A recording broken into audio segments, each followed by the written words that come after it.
الله من الشيطان الرجيم.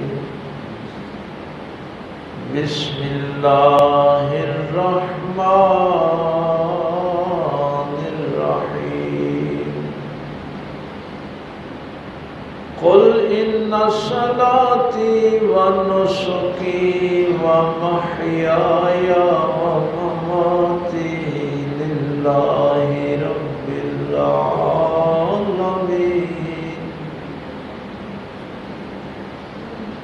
لا شريك له وبذلك أمرت وأنا أول المسلمين.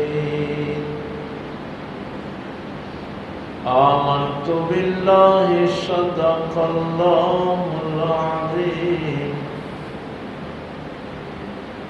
ایک بات ذہن میں رکھنا، نیکی بڑی ہو یا چھوٹی ہو، اس کا تعلق قبولیت کے ساتھ ہوتا ہے. اگر قبول ہو جائے تو 1 روپیہ بھی اگر اللہ کی بارگاہ میں قبول ہو گیا تو وہ نجات کا ذریعہ بن جائے. قبول نہ ہو تو آپ کے لاکھوں کروڑوں خرچ کیے ہوئے بھی رائے گاہ چلے جائیں. قبول ہو جائے تو ایک سجدہ ہی آپ کی نجات کے لیے کافی ہو جاتا ہے، اور قبول نہ ہو تو پھر ساری زندگی کے سجدے بھی رائے گاہ چلے جاتے ہیں. یہ معاملہ بڑا عجیب ہے. پچھلی آیت جو ہم نے سیکھی تھی اس سے آگے آج میں نے 2 آیتیں تلاوت کی ہیں. اس آیت میں نبی پاک صلی اللہ علیہ وسلم نے فرمایا تھا کہ اللہ نے مجھے ہدایت دی ہے اور میں ملت ابراہیمی پہ ہوں، اور قیم دین جو قائم رہنے والا ہے وہ اللہ نے مجھے دیا ہے، اور ابراہیم علیہ السلام شرک کرنے والوں میں نہیں تھے. یہ پچھلی آیت کے موضوعات تھے جو ہم نے تفصیل سے دیکھ لیے تھے. آج ارشاد ہوا کہ قل ان صلاتی و نسکی و محیای و مماتی للہ رب العالمین. اے محبوب کریم صلی اللہ علیہ وسلم، آپ ان لوگوں کو فرما دو کہ میری نماز، یہ آواز تھوڑا کم کر دیں یار سمجھ آئے، میری نماز، میری قربانی، میری زندگی اور میری موت للہ رب العالمین، اس اللہ کے لیے ہے جو عالمین کا رب ہے، جو عالمین کا پالنے والا ہے. میری نماز بھی اس کے لیے، میری قربانی بھی اس کے لیے، میری زندگی بھی اس کے لیے، میری موت بھی اس کے لیے.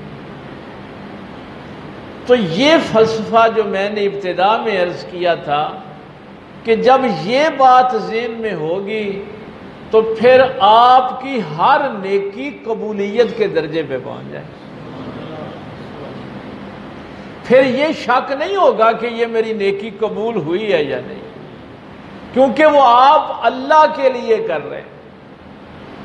اور جو آپ دکھاوے کے لیے کرتے ہیں کہ لوگ مجھے نمازی کہیں، لوگ مجھے نیک کہیں، لوگ مجھے حاجی صاحب کہیں، اس کا نتیجہ پھر یہ ہوتا ہے کہ قیامت والے دن اللہ فرما دے گا کہ جن لوگوں کے لیے تو نیکیاں کرتا رہا ان سے جا کے اجر لے لے، میرے لیے تو نے کی نہیں. تو لوگوں کے لیے کرتا تھا نا، تو جا پھر لوگوں سے جا کے اس کا اجر بھی لے لے. میں حیران ہوا، یہ مسلم شریف حدیث کی بڑی مشہور کتاب ہے. میرے مولا علی سرکار کرم اللہ وجہ الکریم فرماتے ہیں کہ نبی پاک صلی اللہ علیہ وسلم جب بھی نماز کے لیے کھڑے ہوتے تھے تو ایک تو وہ یہ جو 7ویں پارے کی آیت میں آپ کو اکثر سناتا ہوں، انی وجہت وجہی للذی فطر السماوات والارض حنیفا وما انا من المشرکین، وہ آیت پڑھتے تھے نماز پر جب کھڑے ہوتے تھے، اور ساتھ یہ دونوں آیتیں پڑھتے تھے، ان صلاتی و نسکی و محیای و مماتی للہ رب العالمین لا شریک لہ، اس کا کوئی شریک نہیں ہے، وبذالک امرت وانا اول المسلمین، سرکار فرما رہے ہیں کہ مجھے حکم دیا گیا ہے، وانا اول المسلمین، کہ میں سب سے پہلا مسلمان ہوں۔ اس سے پہلے عیسیٰ بھی مسلمان ہی ہیں، ابراہیم بھی مسلمان ہی ہیں، حنیفہ مسلمہ، یہ پچھلی آیت میں بھی ہم نے دیکھا تھا، اس دن بھی میں نے آپ کو بتایا تھا۔ اس سے پہلے نوح علیہ السلام بھی مسلمان ہی ہیں، آدم علیہ السلام بھی مسلمان ہی ہیں، لیکن میرے آقا فرماتے ہیں کہ مجھے حکم دیا گیا ہے کہ میں سب سے پہلا مسلمان ہوں۔ بھئی کوئی یہ بھی نہ کہے کہ میں اپنی طرف سے کہہ رہا ہوں، بھئی قرآن کے جملے بھی کمال کے ہیں۔ اس لیے کہ کنت نبیا وآدم بین الماء والتین، میں تو اس وقت بھی نبی تھا جب آدم ابھی مٹی اور پانی کے درمیان تھے۔ ویسے اس آیت کا ایک اور حوالے سے بھی بات میں کر دوں، آگے 9ویں پارے میں چل کے یا 8ویں پارے میں ہم گفتگو کر رہے ہیں، وہاں موسیٰ علیہ السلام نے بھی کہا کہ انا اول المومنین، میں پہلا مومن۔ کئی دفعہ کچھ لوگ پھر یہ سوال کر دیتے ہیں نا کہ موسیٰ علیہ السلام بھی کہتے ہیں کہ میں پہلا مومن ہوں، اور نبی پاک صلی اللہ علیہ وسلم کو حکم دیا گیا ہے کہ آپ پہلے مسلمان ہیں۔ تو ہر نبی جو ہوتا ہے وہ اپنی امت کا پہلا مسلمان ہوتا ہے۔ کوئی بھی امت ہوتی ہے نا، اس کا جو پہلا مسلمان اور مومن ہوتا ہے وہ اس امت کا نبی ہوتا ہے۔ باقی نبی جب کہتے ہیں نا کہ ہم پہلے مومن ہیں یا پہلے مسلمان ہیں، تو وہ اپنی امت کے حوالے سے بات کرتے ہیں، اور جب میرے آقا و مولا یہ کہتے ہیں تو وہ سارے نبیوں کی بات کرتے ہیں۔ باقی نبی جو ہیں وہ اپنی امت کے سارے پہلے ہی ہیں۔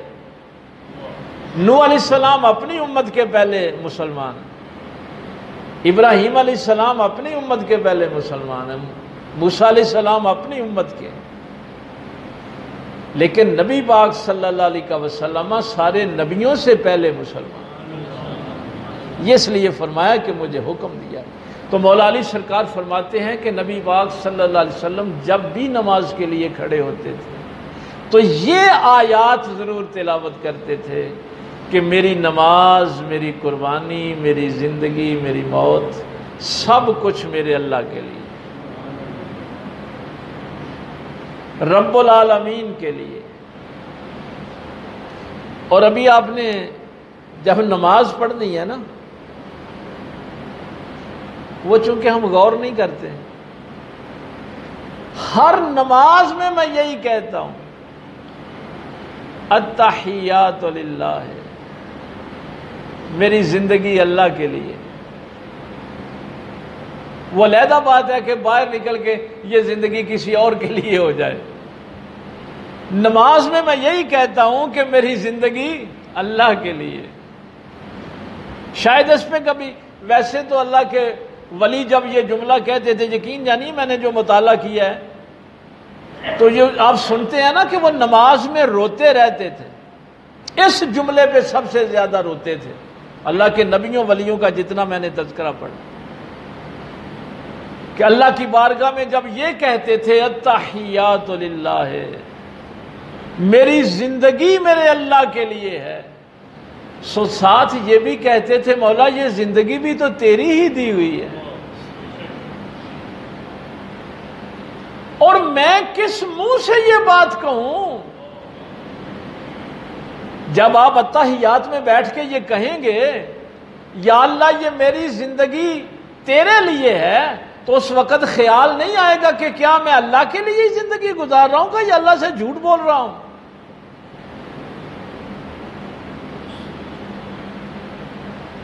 بھائی یہ نماز ایسے ہی تو نہیں ہے نا۔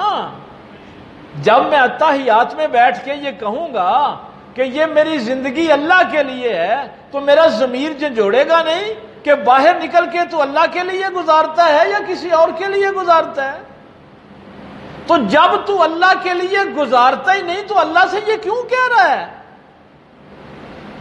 کہ یہ زندگی اللہ کے لیے ہے؟ یہ تو نہیں کہ رٹی رٹائی نماز جو ہے وہ پڑھنی شروع کر دی، بس کچھ لفظ ہیں وہ رٹ لیے اور نماز مکمل ہو گئی، ایسے تو نہیں ہوگا۔ تو جب میں یہ جملہ اپنی زبان سے ادا کروں تو کانپ جاؤں کہ کہیں زندگی کا کوئی لمحہ میں نے اللہ کے علاوہ تو کسی کے لیے نہیں گزارا۔ اس لیے وہ میں اکثر آپ کو روایت سناتا ہوں چونکہ مجھے اس سے بڑا فائدہ ہو کہ نبی پاک صلی اللہ علیہ وسلم کا وصال ہوا، اس دنیا سے سرکار رخصت ہوئے، تو صحابی اپنے کھیت میں کام کر رہے ہیں،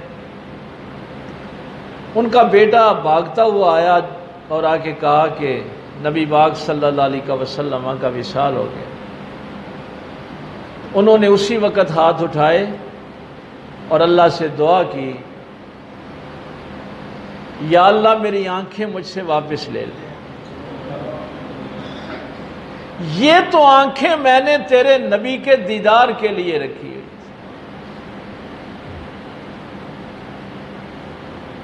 اور حیران کن بات پتہ کیا ہے؟ اسی وقت ان کی بینائی ختم ہو گئی، دعا اسی وقت قبول ہو گئی۔ یعنی اللہ نے یہ تصدیق کر دی کہ واقعی اس نے آنکھیں نبی کی زیارت کے لیے ہی رکھی ہے۔ اب یہاں سوال یہ پیدا ہوتا ہے کہ ان آنکھوں کے ساتھ وہ کھیت میں کام نہیں کرتے تھے، ان آنکھوں سے وہ راستہ نہیں دیکھتے تھے، اپنے بیوی بچوں کو نہیں دیکھتے تھے، بھئی ان آنکھوں سے اور کوئی کام نہیں کرتے تھے، زندگی کے اور کام بھی تو کرتے تھے نا۔ لیکن یہ کیوں کہا کہ یہ آنکھیں تو تھی ہی تیرے نبی کی زیارت کے لیے؟ یہ ہے وہ جملہ التحیات للہ ہے، باقی سارے کام دوسرے نمبر پہ ہیں، پہلی ترجیح صرف تیرے نبی کی ذات تھی۔ تو یہ جملہ کہنا پتہ نہیں کیسے انسان نماز میں تشہد پڑھ لیتا ہے، میں تو خود حیران ہوتا ہوں کہ جب انسان اللہ کی بارگاہ میں یہ کہتا ہے التحیات للہ، میری زندگی میرے اللہ کے لیے ہے، تو پھر کون سا وہ خیال ہے جو ذہن میں نہیں آتا کہ میں سارا دن کتنے کام ہیں جو میں نے اللہ کے لیے کیے ہیں، میں کس منہ سے کہہ رہا ہوں کہ یا اللہ میری زندگی تیرے لیے ہے؟ کون سی زندگی ہے جو میں نے اپنے اللہ کے لیے گزاری ہے؟ لیکن چونکہ وہ رٹی رٹائی نماز ہے اس لیے نماز کا اثر نہیں ہوتا۔ یہ ایک جملہ اگر بندے کے ذہن میں، اس لیے میں نے جتنی بھی میں نے سوانح حیات اور اللہ کے ولیوں کی پڑھی ہیں، یہ جملہ کہتے ہوئے وہ رو دیتے تھے کہ مولا جو حق تھا وہ تو میں ادا نہیں کر سکا، کس منہ سے کہوں کہ یہ زندگی تیرے لیے؟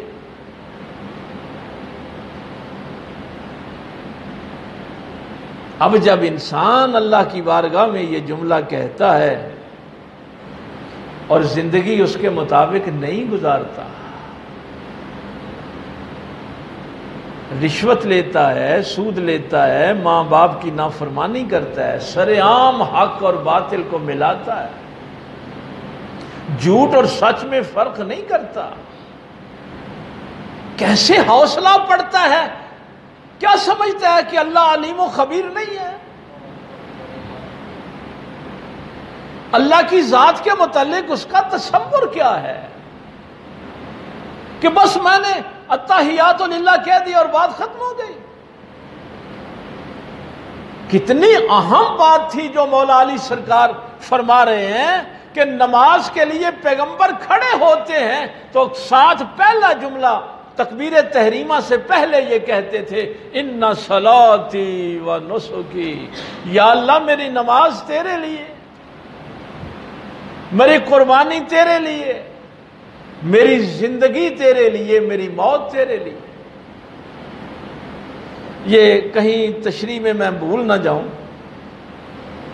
یہ باتیں تین تو آپ کی سمجھ میں آ گئی ہوں گی کہ میں نے نماز پڑھی اللہ کے لیے، اس لیے نہیں پڑھی کہ لوگ مجھے نمازی کہیں، مجھے نیک کہیں، یا میں دکان پہ بیٹھوں تو لوگ اعتبار کریں کہ نمازی ہے چلو میرا کاروبار چلے گا۔ قربانی کی اللہ کے لیے، محیا ساری زندگی۔ یہ موت اللہ کے لیے کیا ہے کہ میرا مرنا بھی اللہ کے لیے۔ میں نے بڑی تفسیریں اس موضوع پہ دیکھی ہیں۔ دو چیزیں ذہن میں رکھنا، ایک تو حضرت ابو طلحہ انصاری رضی اللہ تعالیٰ عنہ کی روایت۔ اب فرماتے ہیں کہ نبی پاک صلی اللہ علیہ وسلم کے پاس تین لوگ آئے، انہوں نے کہا کہ یا رسول اللہ صلی اللہ علیہ وسلم ہم اپنے پاس رکھ لیجیے۔ تو سرکار نے ہماری طرف دیکھا اور پوچھا کہ کون بندہ ان کی کفایت کرے گا، ان کی مہمان نوازی کرے گا؟ تو حضرت ابو طلحہ رضی اللہ تعالیٰ عنہ فرماتے ہیں کہ ان تینوں کو میں اپنے گھر لے گیا، وہ کافی عرصہ میرے پاس رہے۔ کچھ دیر کے بعد ایک مہم پہ جانا تھا، ایک جنگ تھی کافروں کے ساتھ، ان میں سے ایک بندہ نا تیار ہو گیا جنگ کے، تو وہ اس قافلے کے ساتھ گیا اور اس جنگ میں شہید ہو گیا۔ کچھ دیر کے بعد ایک دوسرا ایسے قافلہ روانہ ہوا تو دوسرا بھی ساتھ گیا اور وہ بھی شہید ہو گیا۔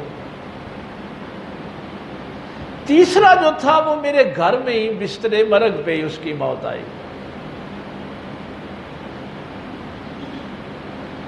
سرکار حضرت ابو طلحہ رضی اللہ تعالیٰ عنہ فرماتے ہیں کہ میں نے ایک دن خواب دیکھا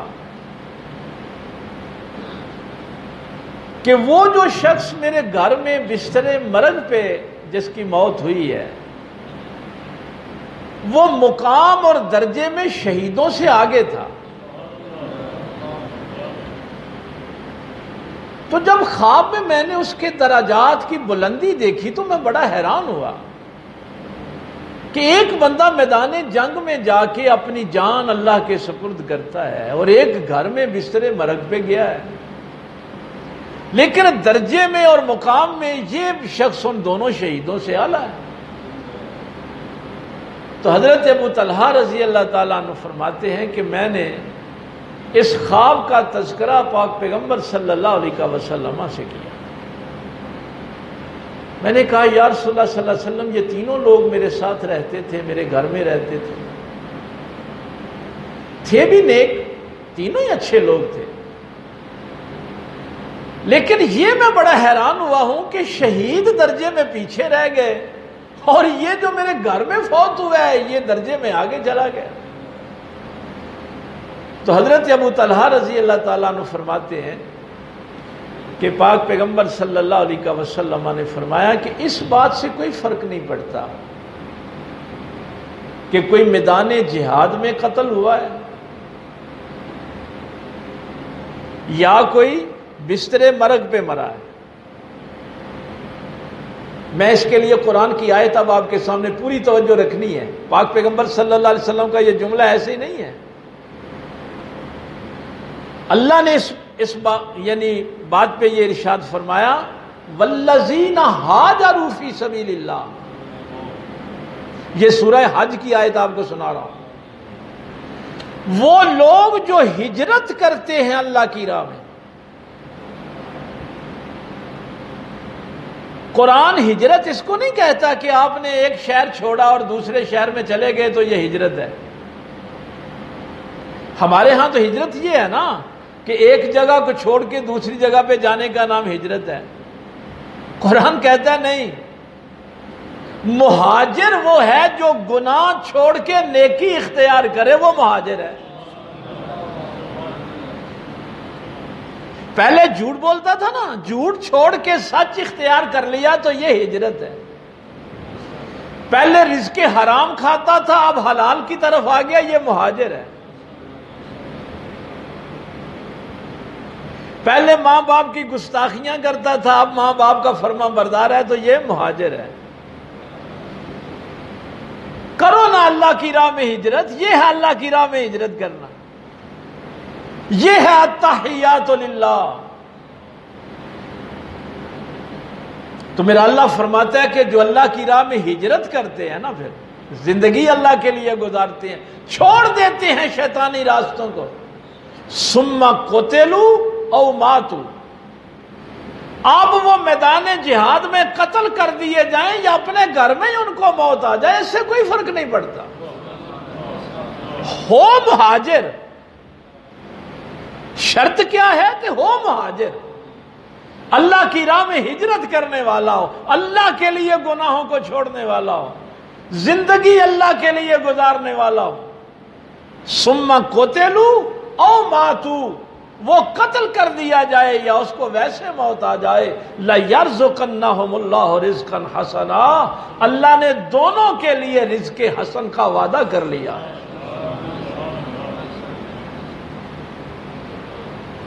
حضرت ابو طلحہ رضی اللہ تعالیٰ عنہ فرماتے ہیں کہ میرے پاک پیغمبر صلی اللہ علیہ وسلم نے بھی یہی جملہ ارشاد فرمایا۔ فرمایا ابو طلحہ اس سے کوئی فرق نہیں پڑتا کہ کوئی بندہ میدان جہاد میں جان دے کے آیا ہے یا بستر مرگ پہ جان دی ہے، اللہ تو یہ دیکھتا ہے کہ اس نے زندگی محمد رسول اللہ کی غلامی میں گزاری ہے یا نہیں گزاری۔ تو جو اتباع رسول میں، اس لیے آج کے بعد جب التحیات للہ کہنا تو ایک طرف کانپ جانا کہ کیا سارا دن میں نے زندگی اللہ کے لیے گزاری ہے، اور میں اللہ کو کیا سمجھتا ہوں کہ وہ علیم و خبیر ذات نہیں ہے، اس کو میرے کرتوتوں کا پتہ نہیں ہے کہ میں سارا دن کیا کرتا رہا ہوں، اور اب میں مسجد میں آ کے کہہ رہا ہوں یا اللہ میری زندگی تو ہے ہی تیرے لیے۔ نہیں، ایسے نہیں چلے گا۔ اگر آپ سچے ہیں تو پھر اللہ سے کہیں کہ یا اللہ میری زندگی تیرے لیے ہے۔ تو یہ جملے امام شافعی کا جو فتویٰ ہے، امام شافعی فرمایا کرتے تھے کہ نماز سے پہلے یہ آیتیں پڑھنی وہ واجب کے درجے میں رکھتے تھے، حضرت علی کی اس حدیث کے بعد کہ مولا علی سرکار نے جب یہ حدیث روایت کی کہ نبی پاک جب بھی نماز کے لیے کھڑے ہوتے تو پہلے یہ آیت تلاوت کرتے، انی وجہت وجہی للذی فطر السماوات والارض حنیفا وما انا من المشرکین، میں اپنا رخ اس اللہ کی طرف کرتا ہوں جو زمین و آسمان کا پیدا کرنے والا ہے، اور میں راست گو ہوں، حنیف ہوں، ایک یکسو ہوں، صرف اپنے اللہ حنیف ہوتا ہے یکسو، جس کی توجہ ادھر ادھر نہ جائے۔ میں کئی دفعہ حیران ہوتا ہوں جب میرے پاک پیغمبر صلی اللہ علیہ وسلم یہ فرمایا کرتے تھے، ہائے ہائے ہائے، آپ فرماتے کہ اگر میں اپنا کسی کو رفیق بناتا، دوست بناتا تو ابو بکر کو بناتا، کیونکہ میں نے اپنا رفیق اللہ کو بنا لیا ہے، اس لیے میں کسی اور کو رفیق نہیں کہتا۔ یہ یکسوئی ہے۔ اور پھر آگے یہ آیت تلاوت فرماتے، ان صلاتی و نسکی و محیای و مماتی للہ رب العالمین، میری نماز، میری قربانی، میری زندگی، میری موت، سب کچھ اللہ کے لیے۔ لا شریک لہ وبذالک امرت وانا اول المسلمین۔ ایک تو اس کا یہ زاویہ ہے کہ میری موت اللہ کے لیے،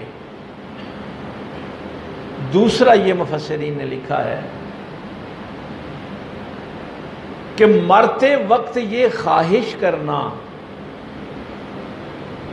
کہ میرے مرنے کے بعد میرا مال بھی اور میری اولاد بھی اللہ کی راہ میں خرچ ہو جائے، جیسے میں ساری زندگی اللہ کے لیے گزار کے جا رہا ہوں، میرے بعد یہ جو میری دونوں قیمتی چیزیں ہیں، میرا مال بھی اللہ کی راہ میں چلا جائے، میری اولاد بھی اللہ کی راہ میں چلا جائے۔ تو یہ ہے وہ مماتی، میری موت بھی اللہ کے لیے ہے، میں مر کر بھی یہی سوچ رہا ہوں کہ مولا میرے مرنے کے بعد بھی تیرا ہی نام بلند رہے، تیرے رسول کا نام بلند رہے۔ تو یہ ساری آج کی بحث اس لیے تھی کہ نیکی وہی ہے اصل میں جو اللہ کی بارگاہ میں قبول ہو جائے۔ اگر قبول نہیں ہوئی تو پھر ساری زندگی کے سجدے بھی رائے گاں چلے جاتے، اور اگر قبول ہو جائے تو پھر ایک سجدہ بھی جو ہے وہ آپ کی نجات کے لیے کافی۔ میں ادھر گھر بیٹھے ہوئے دوستوں سے اس روایت کا ذکر کر رہا تھا کہ نبی پاک صلی اللہ علیہ وسلم نے ہمارے لیے بڑی آسانیاں پیدا کی۔ صحابہ کو فرمایا تم اگر دین کے 10ویں حصے پہ بھی عمل نہیں کرو گے تو تمہاری نجات نہیں ہوگی، 9 حصوں پہ عمل کر لو گے، اگر 10واں حصہ بھی چھوٹ گیا نا تو نجات نہیں ہوگی۔ اور ہمارے لیے فرمایا ایک فتنوں کا وہ دور ہوگا کہ جب میرا امتی صرف 10ویں حصے پہ عمل کر لے گا تو بھی نجات پا جائے گا۔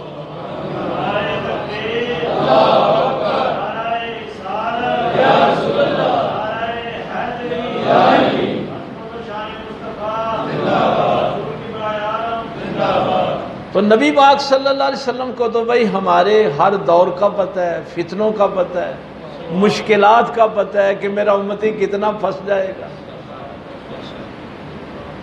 اس لیے التحیات للہ کہتے ہوئے اگر صرف شرمندگی بھی آ جائے نا، میں اللہ کے گھر میں بیٹھا ہوں، اگر صرف شرمندگی کا احساس بھی ہو جائے کہ یا اللہ سارا دن گزارا تو تیرے لیے نہیں ہے، لیکن اب عرض کر رہا ہوں کہ زندگی اگلی آنے والی مولا توفیق دے دے کہ تیرے لیے گزر جائے، تو آپ کے لیے اتنا ہی کافی ہے، آپ کے لیے یہ احساس ہی کافی۔